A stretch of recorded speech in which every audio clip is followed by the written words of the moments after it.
जिंदगिया बेजान हो गई, प्यार के हमरा इम्तहान हो गई।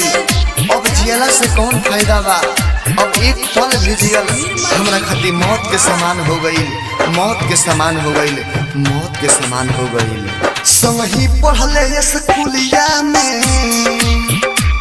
संगही पढ़ले स्कूलिया में, संग खेलले आँखों में चोलिया रे। जदी चढ़ के त जाइबे डोलिया रे, जदी चढ़ के त जाइबे डोलिया रे, तोरा भतर के मार देम गोलिया रे। जदी चढ़ के त जाइबे डोलिया रे, तोरा भतर के मार देम गोलिया रे।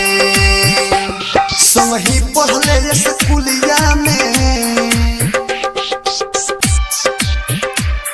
Presented by Videshi Lal entertainment, Balaji recording studio, Jadavpur.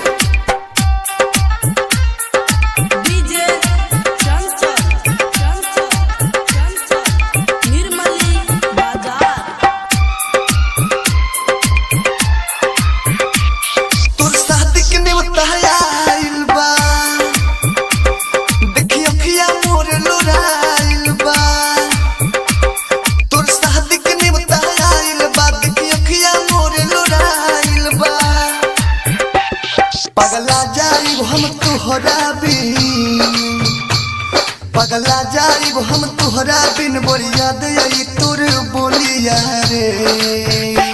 जदी चढ़ के त जाइबे डोलिया रे, जदी चढ़ के त जाइबे डोलिया रे, तोरा भसर के मार देम गोलिया रे। जदी चढ़ के त जाइबे डोलिया रे, तोरा भसर के मार देम गोलिया रे। संगही पढ़ले स्कूलिया में। Presented by Videshi Lal entertainment.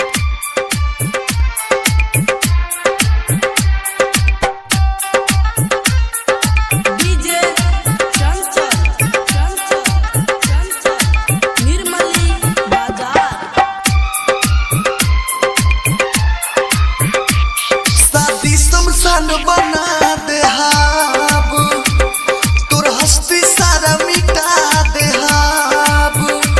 शादी शमशान बना दे हम, तोर हस्ती सारा मिटा दे हाब। विदेशी लाल यादव से करो जान, विदेशी लाल यादव से जन कर तू तो ठिठोलिया रे। जदी चढ़ के त जाइबे डोलिया रे,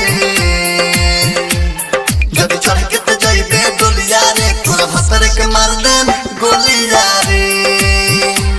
जदी चढ़ के त जाइबे डोलिया रे, तोरा भतर के मार देम गोलिया रे। संगही पढ़ले स्कूलिया में, संगही पढ़ले स्कूलिया में, संग खेलले आँखों में चोलिया रे। जदी चढ़ के त जाइबे डोलिया रे, जदी चढ़ के त जाइबे डोलिया रे, तोरा भतर के मार देम गोलिया रे।